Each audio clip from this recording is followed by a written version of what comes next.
રાજકોટમાં યોજાયેલા ભાગેશ્વર ધામના દિવ્ય દરબાર બાદ ઊભો થયેલો વિવાદ હવે માત્ર ધાર્મિક કાર્યક્રમ પૂરતો મર્યાદિત રહ્યો નથી, પરંતુ અંધશ્રદ્ધા, કાયદો વ્યવસ્થા અને જાહેર જવાબદારી જેવા મુદ્દાઓ સુધી પહોંચ્યો છે। સામાજિક કાર્યકરો અને વિજ્ઞાન જાથા દ્વારા કરવામાં આવેલા આક્ષેપ મુજબ કાર્યક્રમ દરમિયાન કેટલીક ઘટનાઓએ લોકોમાં ચિંતા ઊભી કરી છે। એક તરફ બાબા બાગેશ્વરના સમર્થકો તેને આસ્થા અને ધાર્મિક શ્રદ્ધાનો વિષય ગણાવી રહ્યા છે, તો બીજી તરફ વિરોધીઓનો દાવો છે કે આવા કાર્યક્રમો અંધશ્રદ્ધાને પ્રોત્સાહન આપે છે અને વૈજ્ઞાનિક વિચારધારાને નુકસાન પહોંચાડે છે। ખાસ કરીને ધૂણવાની ઘટનાઓ, પત્રકારો સાથે થયેલી અથડામણ અને માનસિક સમસ્યાઓ ધરાવતા લોકો સાથેના વર્તન અંગે ગંભીર પ્રશ્નો ઊભા થયા છે। હવે મુખ્ય સવાલ એ છે કે શું આ સમગ્ર મામલો માત્ર ધાર્મિક આસ્થા સાથે જોડાયેલો છે કે પછી તેમાં કાયદાકીય તપાસની જરૂરિયાત છે? પોલીસ અને તંત્ર આક્ષેપોને કેવી રીતે તપાસ કરે છે અને તેના પર સૌની નજર છે। સાથે જ આસ્થા અને અંધશ્રદ્ધા વચ્ચેની રેખા ક્યાં દોરવી તે ચર્ચાનો કેન્દ્રબિંદુ બની ગયો છે। અને રાજકોટમાં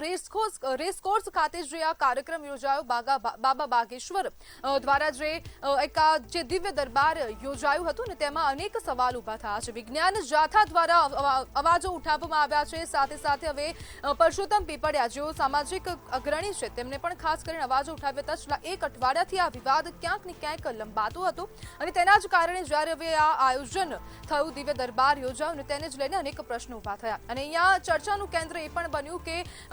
જે પરસોત્તમ પીપળિયા છે તે રેસકોર્સ ખાતે પહોંચે તે પહેલા જ તેમની અટકાયત કરી લેવામાં આવી, તેમને પોલીસ સ્ટેશન ખાતે લઈ જવામાં આવ્યા, તે પણ ક્યાંક ને ક્યાંક ચર્ચાના કેન્દ્રમાં આવ્યું છે। વિજ્ઞાન જાથા વિરોધ કરવાની હતી પરંતુ તેમને પરમિશન ન મળી, તેના કારણે વિરોધ ન થયો, તે પણ એક ચર્ચાનો વિષય બન્યો છે અને ખાસ કરીને હવે સુઓ મોટો દાખલ કરવાની પણ માંગણી ઉઠવા પામી છે કે પરસોત્તમ પીપળિયાએ પણ કહ્યું છે, વિજ્ઞાન જાથાએ પણ કહ્યું છે કે બાબાની સામે અને ખાસ કરીને જે લોકોએ આ જે દિવ્ય દરબાર હતું તેનું આયોજન કર્યું છે તેમની સામે સુઓ મોટો દાખલ કરવામાં આવે, સુનાવણી કરવામાં આવે અને કાયદાકીય પ્રક્રિયા કરવામાં આવે, જેના કારણે હવે જે લોકો અંધશ્રદ્ધા અને શ્રદ્ધા આ બંનેની વચ્ચેની જે એક પાતળી રેખા છે તેને નથી ઓળખી શકતા અને તેને જ લઈને હવે ખાસ કરીને કાર્યવાહી કરવામાં આવે અને દરેકના જવાબો માંગવામાં આવે। છેલ્લા એક અઠવાડિયાથી આ વિવાદ સતત ચાલતું હતું, વિવાદના કારણે અનેક લોકોની અટકાયત પણ કરવામાં આવી હતી, સાથે સાથે અનેક લોકો દ્વારા પ્રશ્નો પણ ઉઠાવવામાં આવ્યો હતો અને ખાસ કરીને પરસોત્તમ પીપળિયા દ્વારા જેઓ સામાજિક અગ્રણી છે તેમના દ્વારા પણ કહેવામાં આવ્યું હતું કે તેમની જાનને પણ ખતરો છે અને તેમને ક્યાંક ને ક્યાંક ધમકીઓ પણ આપવામાં આવી હતી। તે બાદ હવે આ દિવ્ય દરબાર યોજાયો, તેના જે સમગ્ર દ્રશ્યો સામે આવી રહ્યા છે, ટીવી સ્ક્રીન પર આપ જોઈ શકો છો, સમગ્ર દ્રશ્યો સામે આવ્યા અને જાહેરમાં અંધશ્રદ્ધા ફેલાવાઈ હોવાના આક્ષેપો કરવામાં આવ્યા છે, સુઓ મોટો દાખલ કરવાની માંગણી કરવામાં આવી છે, વિજ્ઞાન જાથાએ ગુનો નોંધવાની પણ માંગ કરી છે।